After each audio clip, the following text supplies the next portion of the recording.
Hi everyone. Thank you so much for coming in such grim weather. So I'm literally just here to say that the fire exits are over there. Hopefully there won't be a fire. And I'll leave it to Isis, who's moderating, to introduce everyone. Hi everyone, thank you for coming. My name is Isis, and we've got 6 panellists here, all with very different opinions, and we're here to try and have a productive discussion about the issue of no platforming. So to start with, each panellist is going to introduce themselves and give a brief, short summary of their views. Would you like to start, Jane? What? Yeah, okay. I will stick with the microphone pretty much throughout. I start with the disadvantage of a soft voice, and it's on its way out. Oh my God, it's going ragged. Right. I'm not a great fan of no platforming. I wasn't brought here to be an advocate for no platforming because I think it's misrepresented. I took part in a government consultation on this about a year ago, and I said then that I think it's a mirage. There's no such thing most of the time as no platforming. I am very concerned with speech. I do think that there need to be some limitations on speech, because speech is not just... Is that me? Speech is not just... That's not...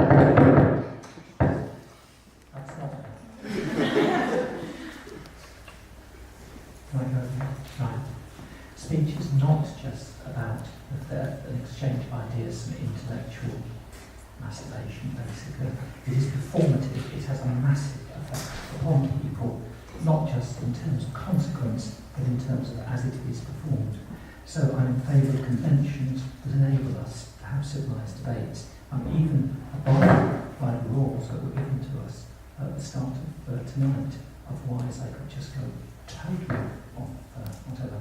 So the no platform debate, which is winding up now, it's a mirage, something that's happily brought into by the state as a distraction from what is going on, and brought into by people too naive or too privileged to see what is going on. Thank you.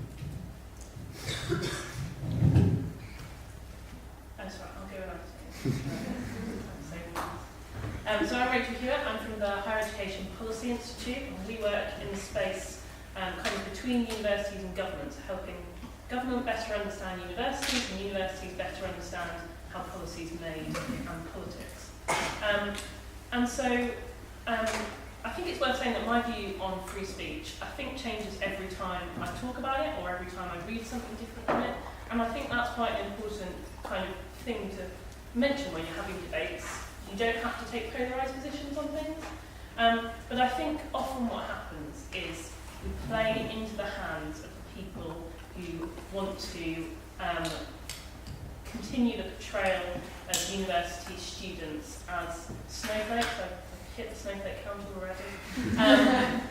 And the last 2 universities ministers before this one have been focused on free speech. The Office for Students is focused on free speech. The media is constantly looking for ways in which they can kind of challenge, they can talk about students, no platforming people and shutting them down. And I think we can criticise that, we can say that's not the narrative that should be going on, but while that is the narrative, we need to kind of do our very best to avoid playing into the hands of those people who are wishing to kind of make those stories. Hi, I'm Fred. I used to edit the student paper here, Sherlock, if you don't know it, which you probably don't. And I've talked about no platforming and free speech in a few debates and written about it. Hopefully that's what I'm here. I think no platforming, this kind of whole debate, is not really about free speech or censorship. It's about what is acceptable speech and what is hate speech. And this is not just a kind of modern phenomenon that is inspired by us snowflakes, that's number 2. But this is a historical debate. And I was reading recently and I found an example from 1906 in Chicago, when a white supremacist called Ben Tillman was no platformed by a group of civil rights activists because he was in favour of lynching. So this is not just to do with us, this is a thing that has always happened, and some people in the media want to make it look like there's a free speech crisis going on, but really this is the continuation of where the boundaries of free speech are. And I would say that no platform is actually an important thing that we should not amplify and not legitimise, and I'm about to finish, not amplify and not legitimise the kind of voices who question and attack people's identity, and that through giving them some platform like the Oxford Union, we do that. So that's what I'm in favour of, my platform.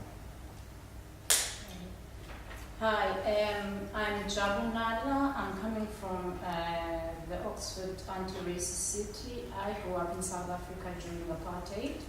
So the issues of free speech and racism are quite deep in my psyche. So I feel basically hate speech is basically, it doesn't deserve to have a platform because it serves as a distraction in terms of how it kind of overrides the everyday issues that people suffer in terms of racism, because as it is an overt type of racism, it kind of then overpowers the everyday structural racism, institutionalized racism that is kind of then sort of covered by this, because they can point at these sort of extremists and say, you see, we're not racist, these are the people who are racist. So as a black person and as a black woman who lived in an extreme type of regime which practice kind of open racist as a legal system, is quite important, because I've lived in the UK, to be able to identify even the inovert racism that goes on in our society. So when you have this type of sort of platforming this type of racist rhetoric, which Oxford Union has been platforming, it is quite dangerous from a point of view that it kind of sort of brings back the sort of hates that people have sort of overcome and are trying to work and move forward from those types of systems that we've had. Good evening, my name is Jodie Ginsberg. I run an organisation called Index on Censorship, which is an anti-censorship organisation and a pro-free speech organisation. I am not in favour of no platforming for reasons that you will hear, I hope, in detail later. But essentially, I think one of the big challenges we have, and a number of panellists have alluded to it, is in understanding what we mean when we talk about hate speech. And one of the challenges around hate speech is the broad definitions that are attached to it, and that's why, for me, it's so problematic. However, I would also suggest that we need to start thinking about freedom of expression in a more positive way. And some of the things that we need to start thinking about not so much banning people, but who are the people we are hearing from, and are we working hard enough to make those voices heard? Instead of stopping people from speaking, who are we raising up and how are we doing it? Hello, my name is Eric Heinze. I'm a professor of law at Queen Mary in London. A few years ago, I wrote a book which came out with Oxford University Press entitled Hate Speech and Democratic Citizenship. I've written a good deal for Timothy Garton Ash's free speech and debate site, also based here at Oxford, and I've written loads of other things. It's one of my major areas of interest. And therefore, I couldn't put my position in just a few sentences, but in a nutshell, I'll try to give you an indication of how I'll approach these issues this evening. The idea of free speech absolutism is absurd. We can start that way. You could never be, free speech absolutism would be incompatible with any conceivable legal system, and I'll tell you exactly why. If free speech were absolute, I could kill all of you. I would simply have to go into court and say, I'm not crazy about these sort of Oxford students, and I would have to be set free, because I was simply showing a message. In other words, even for a judge to say that kind of behavior can't count as expressive, would already be saying that speech cannot be absolute, that there has to be some line, and then we just debate about the lines. So free speech absolutism is really just a pub absurdity. Those of you who call yourself free speech absolutists are just showing off. What I do, in fact, believe in is what I call, and I spend a few hundred pages trying to explain this, viewpoint absolutism. My view, and there's all sorts of speech again that we could not admit, such as courtroom perjury or fraudulent advertising. There's lots of speech we can't admit, and that's rarely even controversial. Even libertarians don't argue with that. My argument is that it is never democratic to eliminate any speaker from public discourse, and those are the two important words, public discourse. I'm not talking about harassing people in restaurants or at bus stops or on the street or anything like that. I don't have a problem with regulating that. But I'm saying it is always de-democratizing to eliminate anybody from public discourse, from the public conversation, solely on the grounds of their bad or dangerous or provocative philosophy. Now, we do de-democratize sometimes. In other words, I don't say that I'm absolutely against a hate speech ban or something like it. I would say that it only ever serves a security interest, never a democratic interest. In other words, for me, a hate speech ban is more or less like government hacking or spying. I will not say that it is never legitimate. I don't think any of you would. I can't say that it's never legitimate. But it is never democratizing. It is always taking away democracy in order to advance security. And in fact, if you listen to most... Just 10 seconds. Okay, just 8 in time. If you listen to most arguments in favor of censorship, ultimately they are always security or safety arguments, which is exactly the kind of arguments that governments like to use in order to abridge massive sorts of civil liberties that are essential for democracy. Okay, thank you everyone for your opinions on this debate. I guess we'll jump to the first point I'd like to discuss, which is the idea that platforming certain views can cause harm. Jabu, you spoke a bit about it. I was hoping to just hear more about why you believe platforming sort of racist and other ideas can be harmful for people's civil liberties and their rights and their safety. Okay. Well, we've got history on our side to actually prove that the platforming of those views has been quite harmful, coming from as dating back to the Holocaust, the apartheid regime, the civil rights movement, all those platforming of those ideas of people that have spouted racial hatred have added to the extremist in terms of how they've treated people of color or people of different identities over the years. The legitimizing of these hate speeches, it normalizes the hatred that is kind of like disseminated towards the people that are intended victims. And one of the reasons also that a lot of people that are anti this platforming are concerned about is the mere fact that it is not about just free speech. It has serious consequences for the people that are being targeted by this type of hate speech. You're talking about people having been gassed and killed because of such hatred. We're talking about graves in South Africa littered with people that were opposing apartheid. We're talking about the civil rights movement. Peaceful people who protested peacefully, like Martin Luther King, lost their lives because of hate and racism. So to actually say that these people deserve a platform, I feel it's quite interesting that the people that are feeling that they can actually have that view is people that aren't living the everyday lives of having these kind of hate speeches coming back to them as reprisals, as a Muslim woman, as a black woman, as a Jewish person. So for people that are in Oxford who are in that elitist position, they can go about their everyday lives after they've had these hate speeches out there in the street. The people that are having to deal with this hate are the ones that are facing the reprisals. We are the ones who are facing not being employed because of people's perception of how black people should be treated.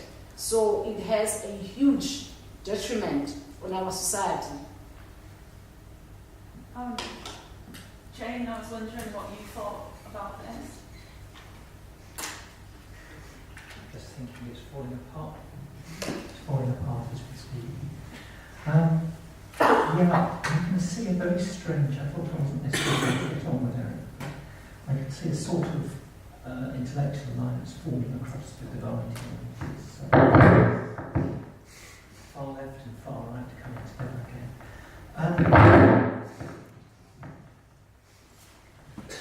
Try one more time. Try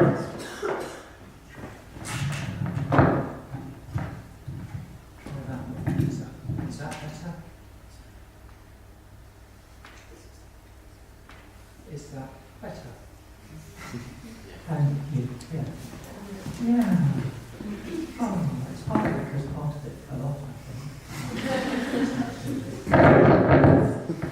So, what I think Eric is talking about. Right, let's try. If I have no voice at the end of this, I shall go to my grave cursing clues. This is not. Eric talks about speech and so on, very much like this lovely exchange of abstract ideas. But the problem I have, as somebody who works with communities, is this is not about Socrates whisking up some hemlock tea and settling down with some nice naked young men to discuss the meaning of life. This is two things.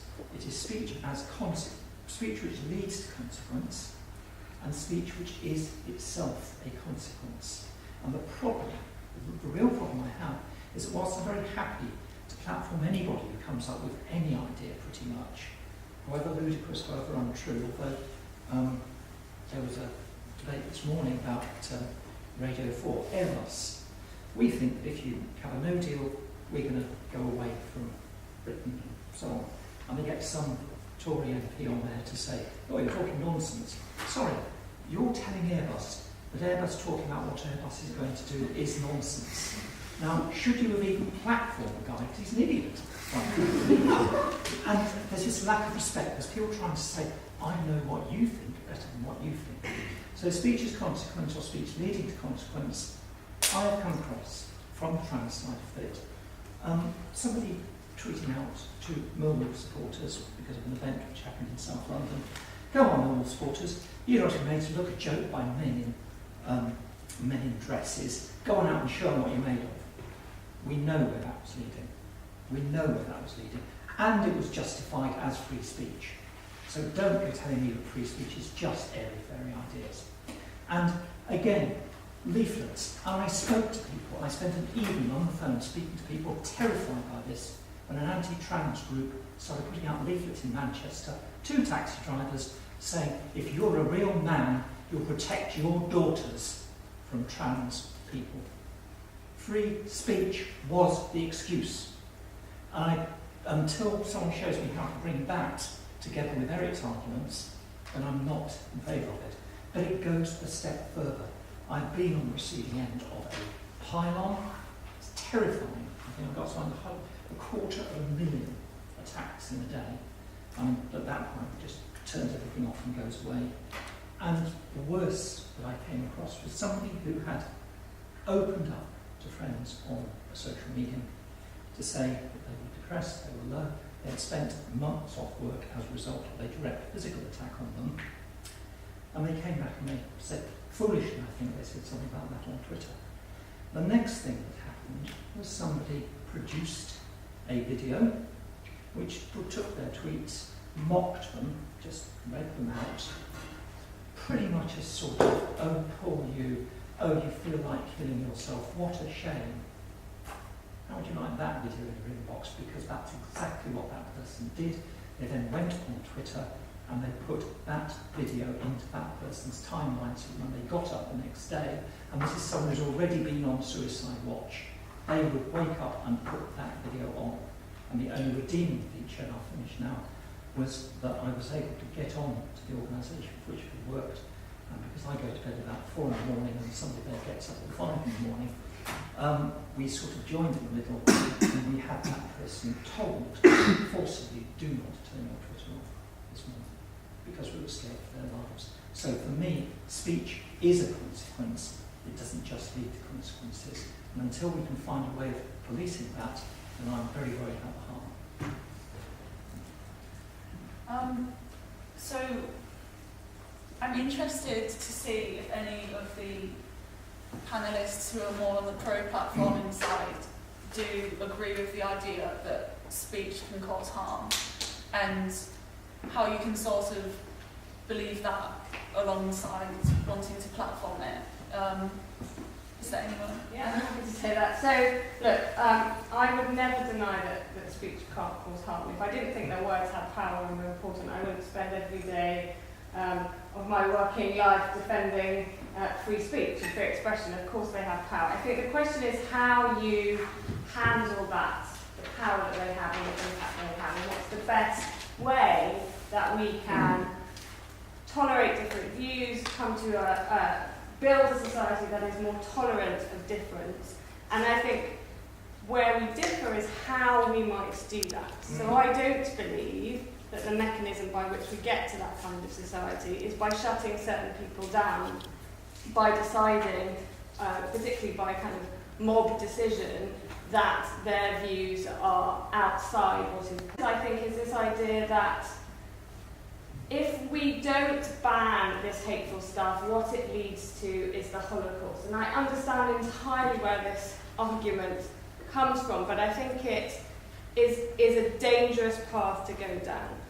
There were hate speech laws in pre-Nazi Germany. In fact, quite prominent members of Hitler's senior team were arrested and went to court for hate speech crimes. The fact that hate speech laws existed and it was possible to ban people from speaking, and not just, by the way, politicians, but also media outlets, did not prevent the Holocaust from happening. Simply banning people from saying things that are racist and hateful doesn't stop people having hateful views or, in fact, taking out hateful actions.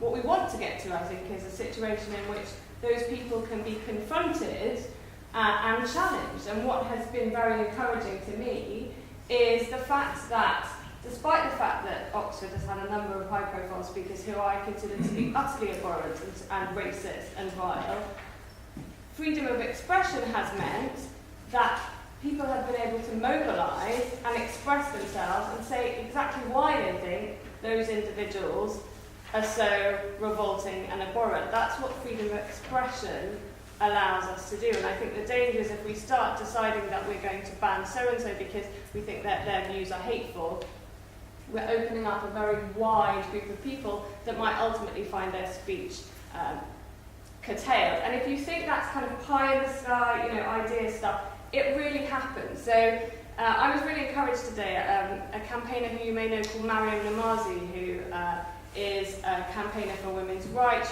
She's on the Council of Ex-Muslims in Britain, talks very powerfully about some of the challenges within Islam for women and for human rights. A very well-known human rights activist was banned from Warwick University in 2015 because she was considered unsafe for students because of some of her views. And she's had that happen to her a number of times where people have said she's Islamophobic, for example, for criticising elements of Islam, and therefore her views are hate speech, she's hateful, and therefore banned. So people are prevented from hearing a woman who is trying, in my view, to promote human rights, to promote women's rights within Islam and in wider society, for whom, for many people, she is deemed hateful and her words hate speech. And I think we have to be very careful when we start to say X person is guilty of hate speech and therefore must be banned because it can be easily applied to views that you think are perfectly acceptable. In my view, unless you're directly inciting violence, there is no reason to ban you. But as I say, and I hope we'll come back to this question, do you think we need to think harder about who we are inviting to speak and who we're inviting to be part of conversations, and whether we're thinking hard enough about that? So we've spoken quite a lot about the harm it can cause within society, but I was hoping to hear from you about this sort of parallel issue of the harm it can cause within a university. Because there could be some circumstances where we believe it's okay to platform a view publicly, but maybe not within a university where we're trying to build a community that is supportive for vulnerable groups. I was curious about your opinion on the university side specifically. Sure. So the case we're talking about today is, the reason that we're having this debate is because of Steve Bannon's invitation to the Oxford Union, a private society who, unlike a state, have no obligation to have any free speech at all. This was a platforming of the fascists. We shouldn't be talking about the kind of no platform element to this. The union should be justifying why they invited that person into our community. And on the point of the student community, obviously, university is a place where we should be encouraged to learn. But I think James has written about this in the past. These people aren't saying anything new. They're not coming with a new perspective. We know the views they hold, we know what they think, and we know that an hour's debate at the Oxford Union is not going to challenge them, it is not going to change their views. So all that happens is we have this event come up. The police have to, spend a lot of money putting people on the street, and then in the last protest, actually throwing people down to the ground, which is horrible. And individuals in our community, our university, our space, feel unsafe. It doesn't seem like anything's been achieved there, bar people feeling unsafe. So I think within the university as a whole, this should be a place where we create a tolerant space for learning, where nobody feels like their identity, their existence, means that they are vulnerable to attack. And so that's where the kind of university perspective comes into this. So while causing the idea of harm, while discussing the idea of speech causing harm, the topic of free speech has come up quite a lot. So I was hoping to ask you, Jodie, actually, again, what your sort of definition of true free speech is. You have mentioned it briefly. Yeah, so Index's position is that everyone should be allowed to speak freely, providing they're not inciting violence, directly inciting violence. So in other words, if I said, I'm going to kill you, and he had a reasonable expectation that I was going to do that, then I think it's reasonable for me to be prevented from speaking. Or if I was standing outside a religious building and I urged a mob outside to go inside and beat up the people within, I think that's a reasonable restriction that the state might place on you. I suppose the thing that I would like to come back to is it's interesting, this question of harm and safety and what we mean by harm and safety. And I've done a number of debates where the issue of safety comes up, and we all want to feel safe in many different ways. At university, when I was at university, the level of misogyny was extremely high and very unexpected to me. And it made me feel unsafe in a number of different ways. And there's the physical threat that makes you feel, but there's also that intellectual threat where, I grew up thinking, girls rule the world, and then suddenly here are a bunch of blokes who obviously didn't share my enthusiasm for that. And that began to make me feel my ideas unsafe. But the question question again I come back to is how you then tackle that. And should those people be told in no uncertain terms that that kind of speech is not acceptable, or should they be banned from misogynistic speech? And I think what I would like to see much more of is a way that we can build confidence amongst one another and solidarity with one another to be able to push back against it. One of the things that I think is interesting, for example, in the trans discussion, is on both sides, I think, there is a really sort of bad faith discussion that happens in which people go immediately to attacking one another's right to existence, if you like, and making one another deliberately feel uncomfortable in voicing opinions and ideas. And I think we need to be able to find mechanisms where we feel comfortable saying that makes me uncomfortable. So Fred said, nobody should feel that their identity is under attack. Well, there are times when as a feminist involved in trans debates, I feel that my identity as a woman, as a feminist, is under attack. What I want to be able to do is be able to say that and have that conversation without feeling that I'm basically being told this is not you can't even think that, this isn't even for discussion. Because if what we do is just engage in throwing verbal rocks at each other, we're not going to get to a place where we can at least understand one another's position, which to me seems to be how you get progress. Yeah. Just to be clear, just so that this conversation doesn't steer in any particular discussion, on this panel, let's just all try and keep the debate away from any particular identities. Does that make not? Yeah, I don't have a viewpoint except for free speech. What I'm trying to say is, what makes people uncomfortable and feel unsafe is also what other people need to be able to ask questions and express themselves, because they feel unsafe in a different kind of way. I think we're not always finding ways when we just say no platform, there's going to be there's no debate about this, there's no discussion about it, removes the mechanism for you to be able to voice some of those things, including expressing the fact that you feel unsafe. Yeah, I understand. So I'd like to ask you, Rachel, what do you believe the purpose of free speech is? I think the importance of free speech is actually to recognise a diversity of views, and quite often when we talk about free speech, this is actually kind of lost. We end up getting so far into the kind of polarised positions of you're either, we focus so much on far-right speakers and those kind of things, and actually I think the importance is we should be able to see them in as many different perspectives as possible and not kind of get too far down the line of focusing on those who are at the polarised end, because I think most people operate in a space actually of somewhere in the middle. We surveyed students a couple of years ago on their views on free speech, and actually what came out was that students were actually kind of confused about what they should think. We asked them about a range of detailed questions about free speech issues, and actually quite often people's response was the middle option, which doesn't often happen when you ask people questions about these kind of things.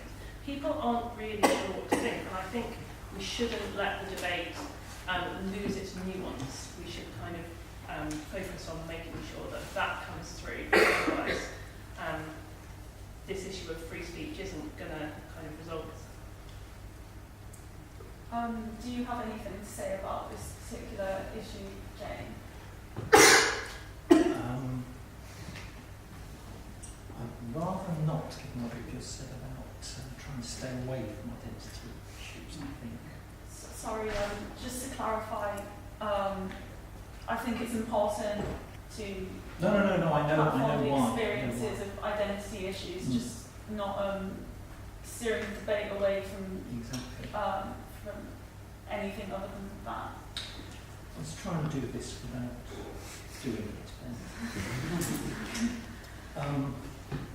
There are some very different models of how the world works here. We probably need Jodie and I to take this outside. Because I regard that slightly bad fake thing. It's a false equivalence in the sense that the fears, and if you were watching the news yesterday, or earlier this week, and seeing what's been happening in the States, there are people very, very afraid. And the result of all this speech about trans issues is people now in their tens of thousands losing their livelihoods. It's not some sort of airy-fairy viewpoint for these people losing their livelihoods. And again, a direct outcome of some speech on Twitter earlier this month was the main UK organisation providing support for trans kids losing potentially £500,000 in funding speech. And I find this dichotomy, this sort of speech is over here, speech is pure, speech is okay, real world is here. That's number one. That's the major problem I have. I do not see an equivalence. I actually see a serious existential threat to me, which I count in terms of people having tried to kill me. Okay? So don't go telling me that it's the same in my existence, but it's the same sort of thing. I also think there is this whole thing about debate will make you free, the exchange of ideas and views and so on. No. I mean, ideas are these big Socratic, Galilean, Newtonian, these great big advances in philosophy happening through the world. What actually happens, the nuts and bolts of it, are all about let's have a soundbite in a TV studio and let's go in and do gladiatorial combat with this or that or the other speaker on some side. The idea that debate is somehow an end to making things better. I'm very, very sceptical of that idea. I think that it sounds very sort of soppy, but the old, why can't we all just get along? Why can't we all just get along? The intellectualising of it, to me, is part of the problem. Turning of everything into some sort of intellectual, rational debate is at the root of the problem. So we shouldn't even be talking about how we manage rational debate. It's almost how we throw the blasted thing out of the room. Thank you for your Go on, Eric. I just wanted to say thank you for your perspective on that first.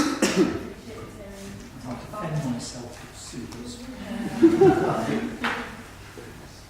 Yeah, let's have a brief statement. I think we're operating on a lot of very simplified assumptions. The concept of harm, right? We introduced that. Let's rise above politics, right? And let's just go around the world and see who's harmed, irrespective of politics. In fact, it never works that way. Harm is an intensely political and politicized concept, and you'll see that different people, according to their own politics, define it very, very differently. And so it is not a neutral and objective criterion at all. Moreover, all of you, every single person in this room, and I don't know any of you, subscribes to a philosophy of life, a politics, I should say. All of you agree with the politics in which innocent people get killed. And if you haven't noticed that, then you're not thinking hard enough about your own politics. And forget it harmed or offended, I mean killed, right? I mean, we all subscribe to a society in which there are cars, in which thousands of innocent people die needlessly every year. And we do that because we make a utilitarian calculus. There are certain things we just value more, so we simply accept that. Now, I'm talking about thousands of deaths. I'm not talking about, a couple of injuries or anything else. I'm talking about thousands, and we just accept that. All of you, even if you're anti-car, all of you subscribe to some politics in which innocent people are harmed and even killed. And so you have to think about your politics very hard. And so this is just a question of whose politics then it ends up prevailing. And that's the problem with these bans. They use the false universalism of we're just going to see who's harmed, irrespective of politics. It always ends up being someone's politics. We always end up censoring simply to advance our own. Of course, because we think our own is correct. Another point, I'd like to just follow on further from this question of, I think you're quite right, that reference is constantly made to situations outside. One of the concepts I talk a lot about in my research is not simply democracy, but the long-standing, stable, and prosperous democracy. It takes me a long time to explain what those three fuzzy words mean. Basically, the point is that democracy is a culture. It's not just a piece of paper and a constitution. And there is far more hate speech now in Britain as a sheer technological matter than there ever could have been in the Weimar Republic or in Rwanda or Yugoslavia. That's just a matter of technology. Yet we are not headed toward genocides. The Holocaust, Rwanda, the former Yugoslavia, Cambodia, these were not crimes of speech. They were crimes of mobilization. They were made possible among populations, even if they had a formally democratic constitution on paper, as the Weimar Republic did. In fact, in populations that had had no democratic history, no democratic culture, in which people were raised simply to conform, to obey, to follow authority, the point of a long-standing, stable, and prosperous democracy, one in which a democratic culture is nurtured, is that people do not just blindly obey, blindly do as they're told, because by being raised in a culture of debate, disagreement, questioning, challenging, we are not easily mobilized. I'm not saying, of course, that harms never occur. Right? If you want that, then you really need to look for actually a dictatorship. Dictatorships are tidy and neat and clean. Democracies just aren't. All right? But in fact, if you look at evidence, if you look at sociological evidence, the fact is that, I have read probably over 200 works on hate speech, mostly from people who actually advocate censorship. There is not a single study which can use statistical means, right? I'm not talking about anecdotal. Of course there's anecdotal, but there's not a single study which can, I'll just finish the sentence, okay? Which can use statistical means to show a correlation. And you simply have to compare. I've looked at many jurisdictions. I've looked at Germany, France, the United States. In fact, you get no correlation between increased banning of speech and diminished harms, violence, or anything else. I've got a question for you, just very briefly. What do you think of the argument? What do you think of the argument some people present that, on any given instance, an institution like the Oxford Union hosting a speaker with certain beliefs facilitates mobilisation, because mobilisation was one of the issues you described? Just curious about your take on that. When I say mobilisation, I don't mean simply gathering. Right? I mean gathering to do things like genocides, right? Or massive atrocities, war crimes, and so forth. Mobilization simply is gathering. That in itself is not enough to lead to an atrocity. But speaking closer to the university context, Fred made an interesting point. No one should feel unsafe because of their identity. So I can't question a straight identity. I can't question a white identity. I can't question a male identity. Because a white person or a straight person or a man might feel unsafe. Or are we picking and choosing identity? Or again, identity like harm, it's a neutral concept, right? We're going to treat everyone the same. We're going to look to see if anyone feels unsafe, but it turns out I don't think you mean that. I don't think that you think I can't criticize a straight person or a white person. In other words, you have certain identities in mind, you have your own politics in mind, which is fine, I probably agree with your politics. But I'm not going to use my politics, which are probably yours, in order to censor others. Can I come back? I was going to ask Jabu first. Okay. Would you like to respond? Yeah, I just find it hard to kind of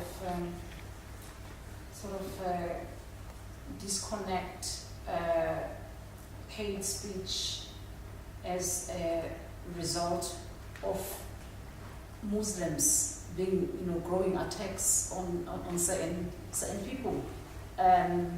I find it hard to sort of accept that it has no harmful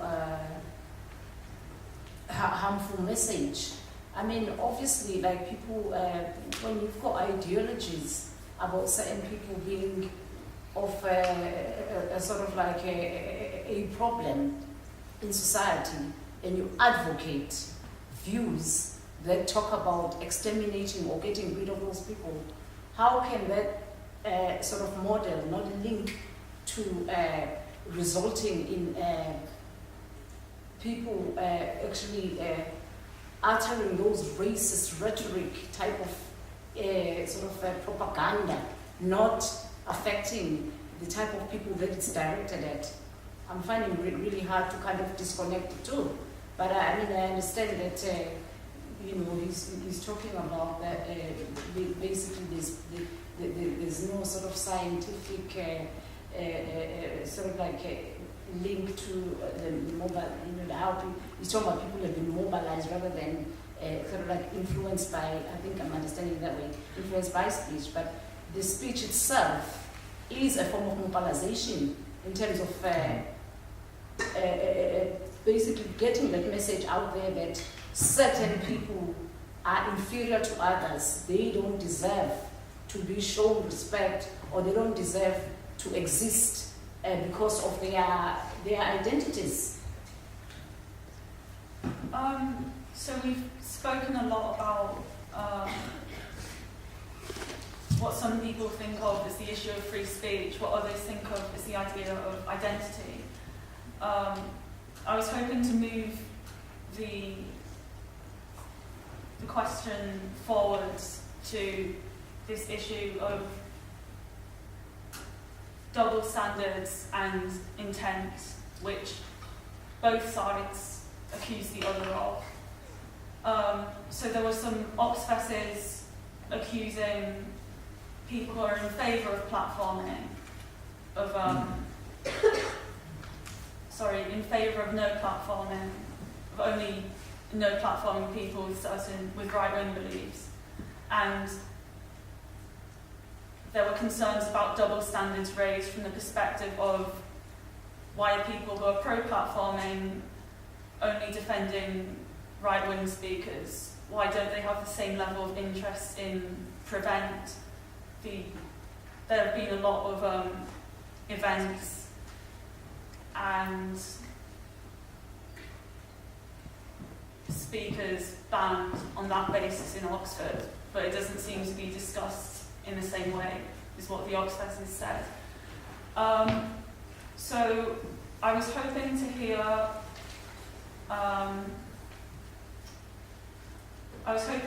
from Rachel, from Fred, from Jabu again, and from Jodie on this issue. So maybe if you all briefly state your stances, and then can ask you further about it.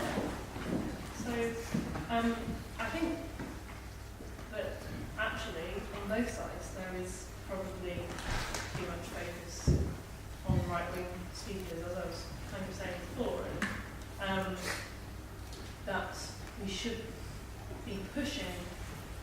be asking questions of why only far-right speakers are being platformed, or why only far-right speakers seem to be being invited to have these kind of debates or speak at events. And what is the space in which that's happening? Is that to kind of try and encourage controversy and to get that kind of media coverage?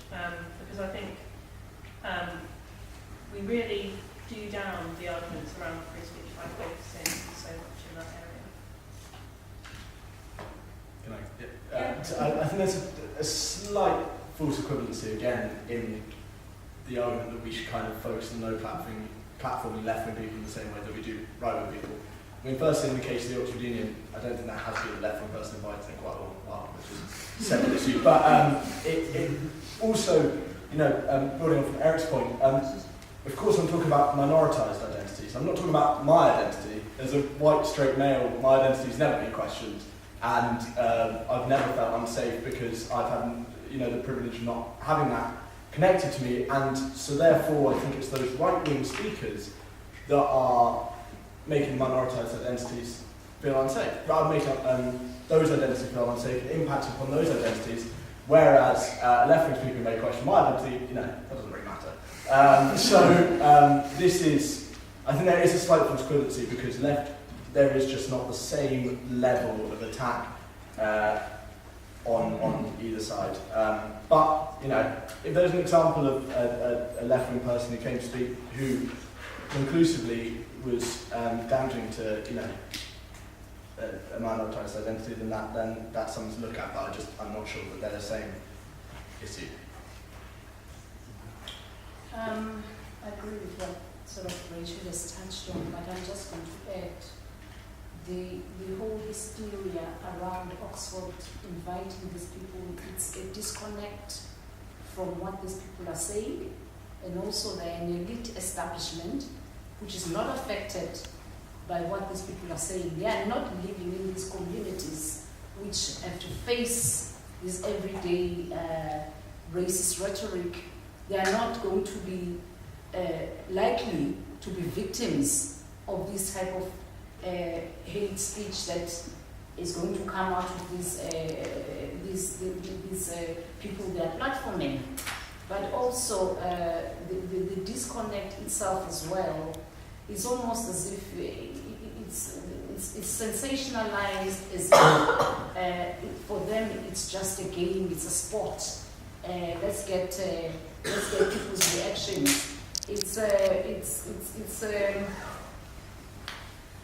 For me as a South African, growing up in South Africa and understanding my background in terms of what I had to go through, and my mother was one of the five people who created trade unions in South Africa, so I will have sort of political views that might be seen as if I'm representing it, but we lived in the era of apartheid, we lived racism, so we understood how it felt to have people shot down like flies and every day because of people who spoke in such derogatory way about the black race in South Africa.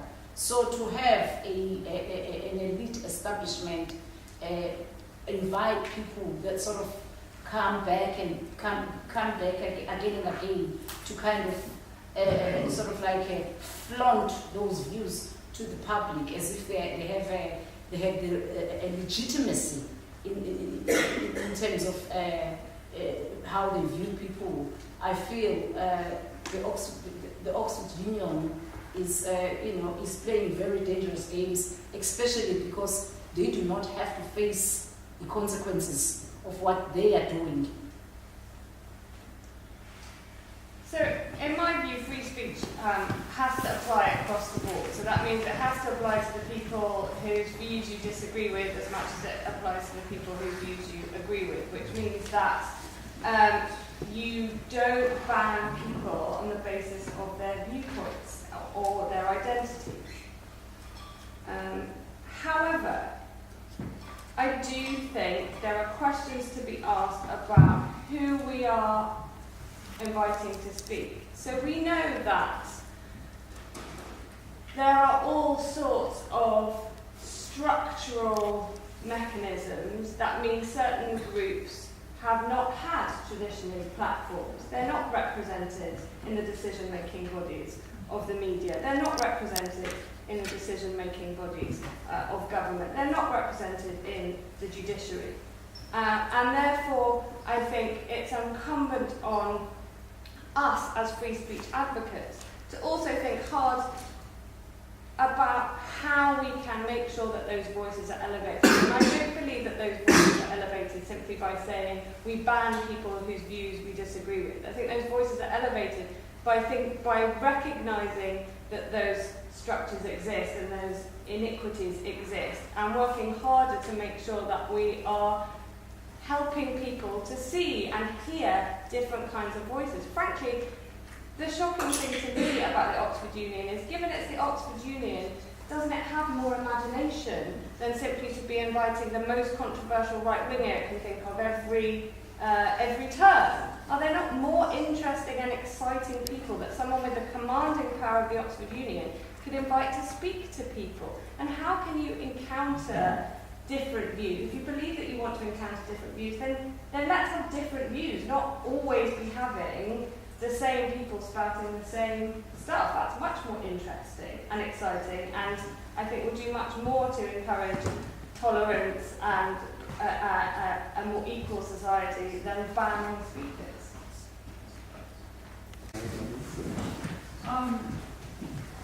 I guess I just wanted to ask a brief question first about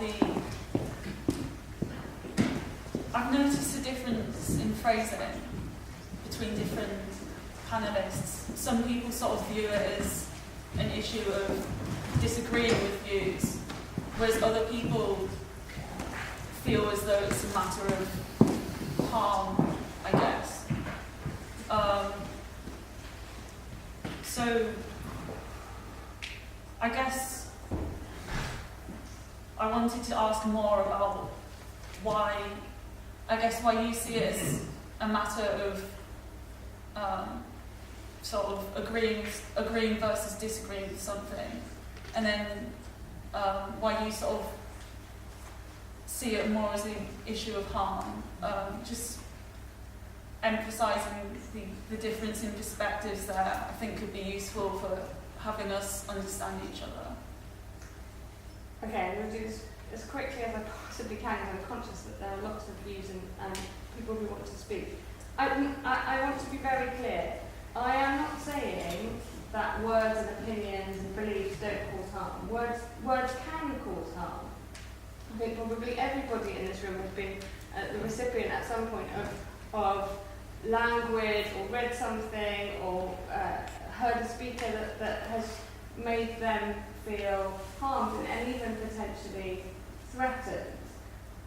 What I'm differing, so I don't think that it might be that I talk about opinions just because that's where my brain thinks, but it's not that I'm trying to sort of say that there's no harm caused. I think really what it comes down to is the difference in how you tackle that. And my belief is that you don't tackle that potential harm by banning speakers and then platforming speakers. But I do think that it's incumbent upon us to think how we raise up other voices. If people are only hearing the likes of Steve Bannon, we will never get to a position where the likes of Steve Bannon and those who follow him can understand that there's another world out there, because they don't see anybody else. They're not encountering those people.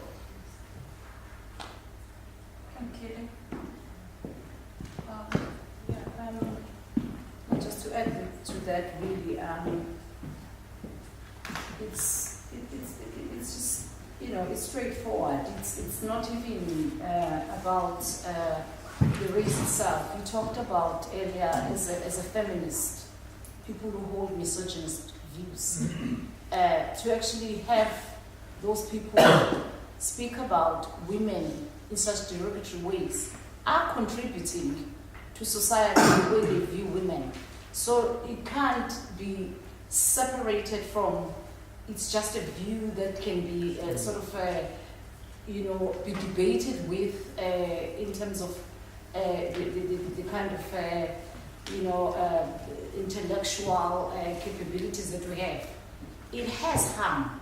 It's advertising that women must be viewed in a specific way, so therefore women must be treated that way. Views, speech, how people are disseminating speeches, they are actually encouraging people to hold active ideologies that other people are susceptible to. Let's go out there. It's open season on Muslims. It's open season on black people. It's open season on trans. It's open season on the LGBT community. Okay, you've said it. There hasn't been any proof that it is the speech that has caused the direct harm between the kind of like consequence of the races and the people who have harmed. But to actually act in order to incite crowds, in order to incite people, how has those messages got to them to actually have people go out there and do things Tommy Robinson is out there inciting hate, and how are his people acting? How is the what you call the far right kind of responding to his speeches? So that for me, there's lots of evidence that shows that people are responding to speech to actually go and act on what the people who are advocating that people of certain identities should be treated. Thank you. Thank you everyone for speaking about this. It's been really interesting hearing all of your different opinions. I was thinking now we could open the questions up to the audience and see if anyone has anything to ask or say.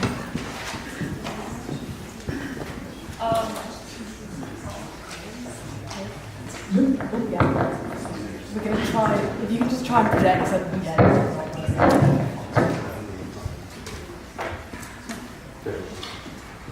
Over here.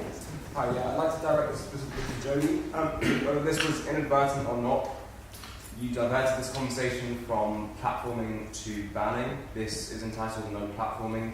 Oxford Union as a private institution actively sought to invite Steve Bannon to the union to propagandize, and then, fair enough, you said, hey, you need him in the room for a debate, right? No, we gave him an hour to propagandize, to spread his hate, and then there are a few sort of questions that he was very able to, he reads vociferously, he's able to counter these arguments. We know this, and as the man in the mustard said, thank you, we know his views.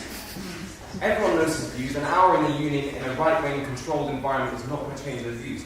Also, third point, physical violence, as you said, is always preceded by hate speech. How does anything get done in this world? People say things and that has real-world physical impacts. It's common sense. And sure, you advocate free speech. Look at the Trump campaign. Free speech, free speech, free speech. What do they do when they get into office? They shut down Jim Acosta's license. They say, if you go down on your knees, if you're an NFL player, you should be fired. So what kind of free speech is that? The very people who you advocate for are the same people who in an instant will shut you down. Right. Okay, let's unpick some of this stuff. So, I really object to people who say, the people I advocate for. I advocate for everybody's freedom of expression. Last year, I found myself in a single day, I think, advocating on behalf of a man who taught his girlfriend's dog to do a Nazi salute and then was prosecuted.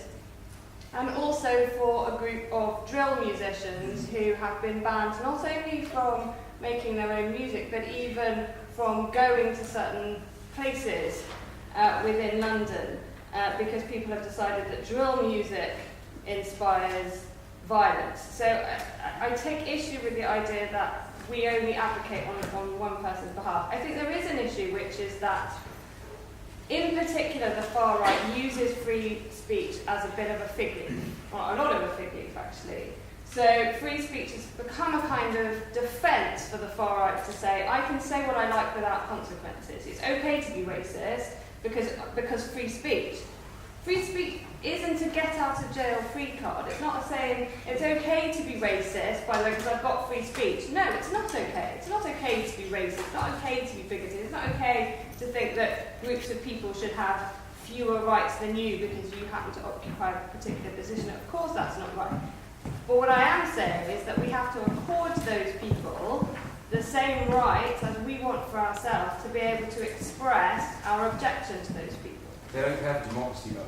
It's a good soundbite to say, sure, everyone gets their fair share. It's not a good soundbite. It works in practice because it's what enables us to protect the rights of people like Mariam Namazi to be a human rights activist and not be shut down by people who are saying, well, what you're saying is hate speech towards men or Muslims, for example. So it's not a soundbite. It works in practice.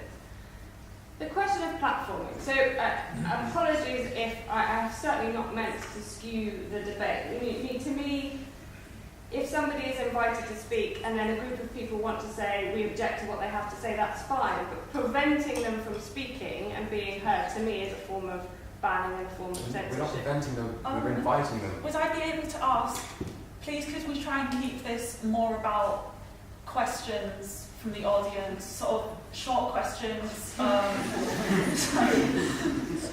But yeah, and I think I've already covered the, you know, I hope that I've already covered the platform question, which is, you know, of course the Oxford Union can invite who the hell it wants. It's a private institution, but really, you know, to me, they're not doing free speech a service if they're only inviting one kind of people to have a platform and not inviting other kinds of people to have a platform and have a discussion. There are many different kinds of ways to have a discussion. I completely agree with Jane.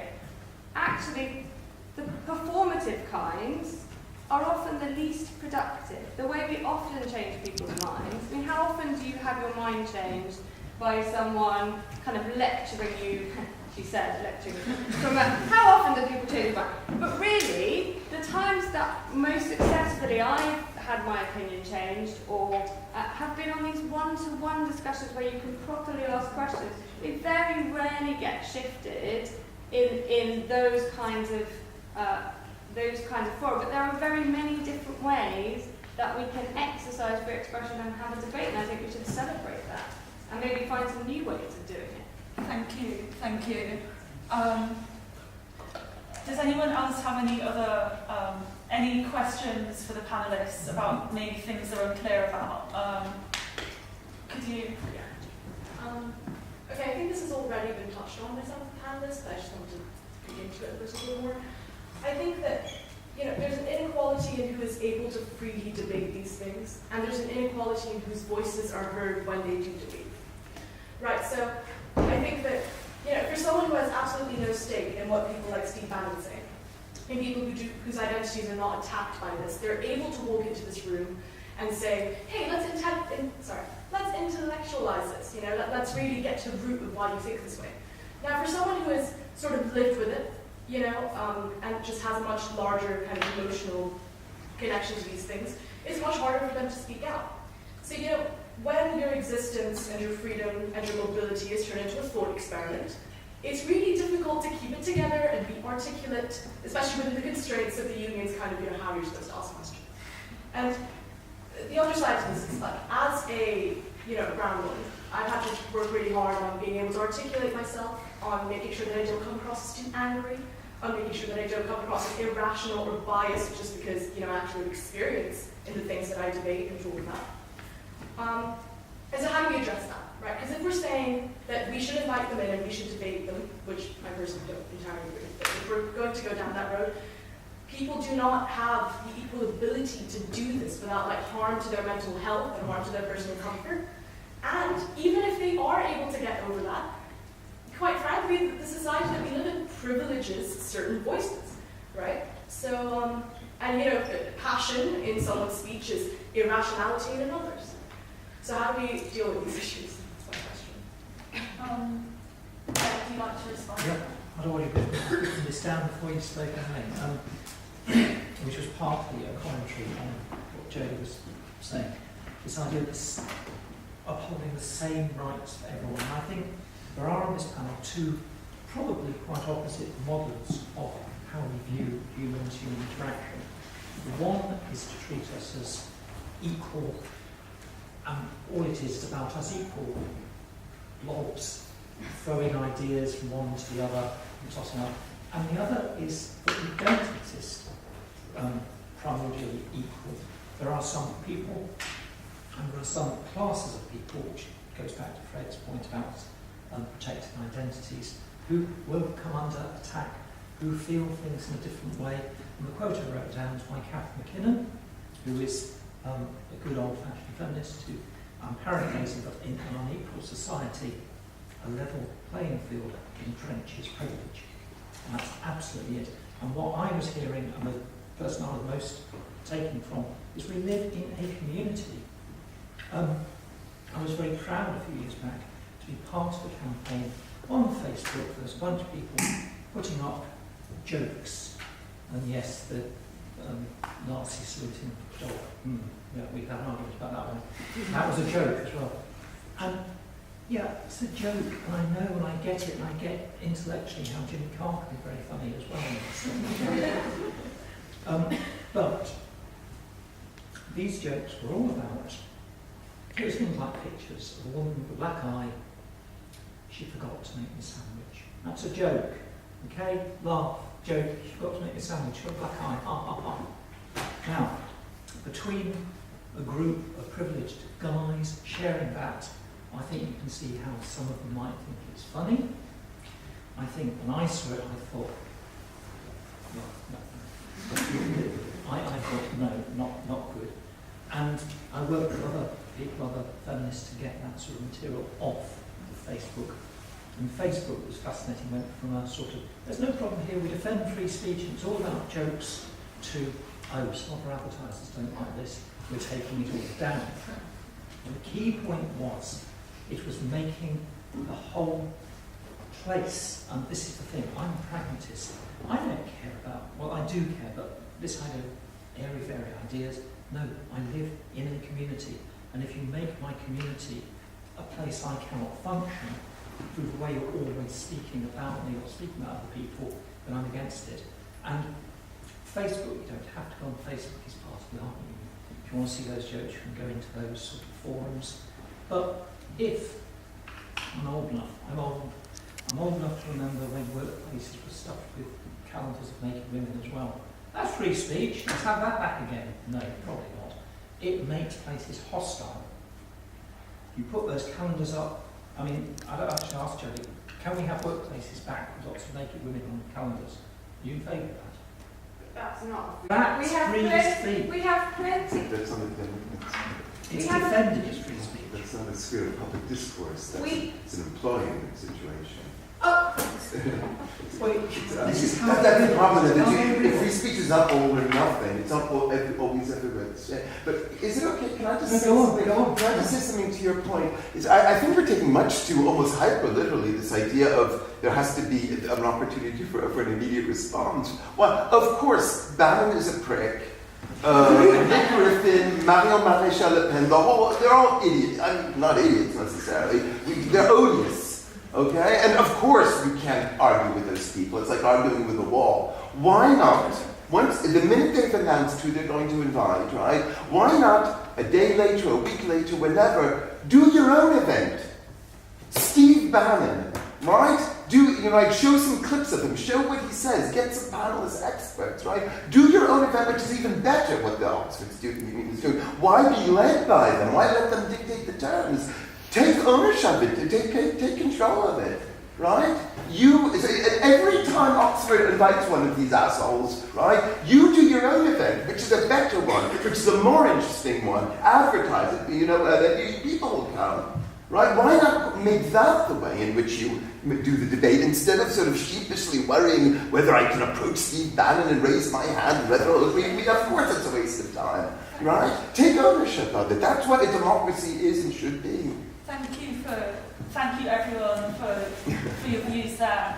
I guess so that we can move on to the next question, I'm going to summarise some things which have already been said on the panel, which might be able to be applied, some concepts. So firstly, I think that what Jodie was saying before about how institutions should take responsibility for platforming a variety of standpoints could be applied to some of the issues that Jane was talking about. In that, I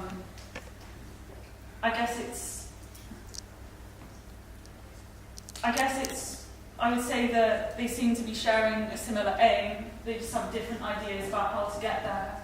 And I think what Jane was saying about being a pragmatist links to that kind of.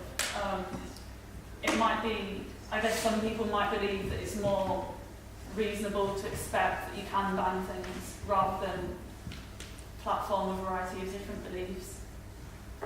And then also I think the idea of the power imbalance can be applied to what Eric was saying about how it might be difficult to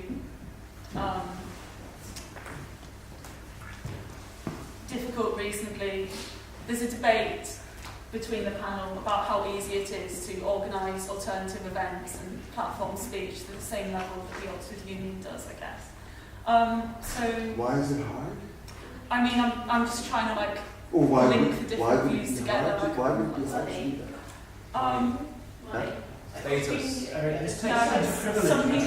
Some people raising points about privilege. We're broken, we put on events all the time. Okay, right, let's move on to the next question. I'm not passing out in protest, but I'm going to have to leave when I catch a train. So, thank you. Okay, next question. Okay, who here has the question rather than... Okay, can you...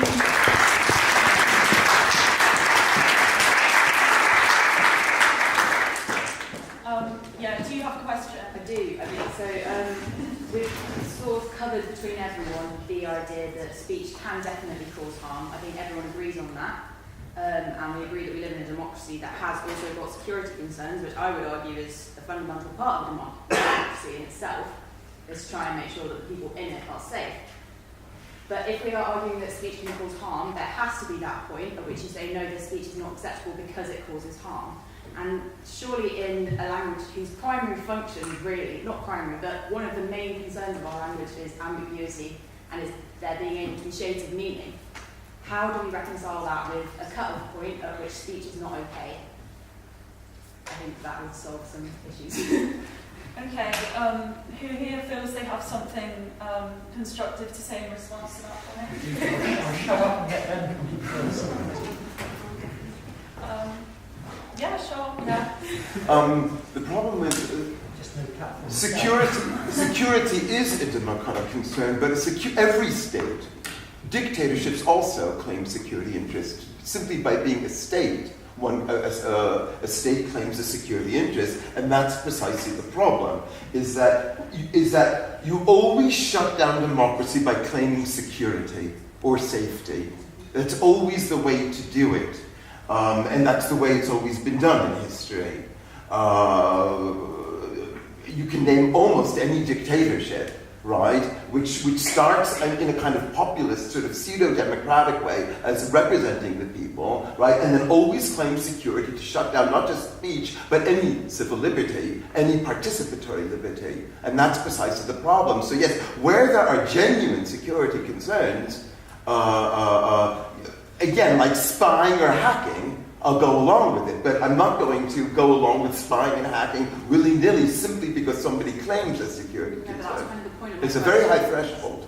Yeah, so it's very what high. Would your threshold be? Is it the point, what would your threshold be? Is it sort of the point at which someone's speech shuts someone else down completely and puts them in a space where they're too uncomfortable to talk? Absolutely not. Where is your threshold? Really absolutely not. Absolutely not. I mean, because that is always.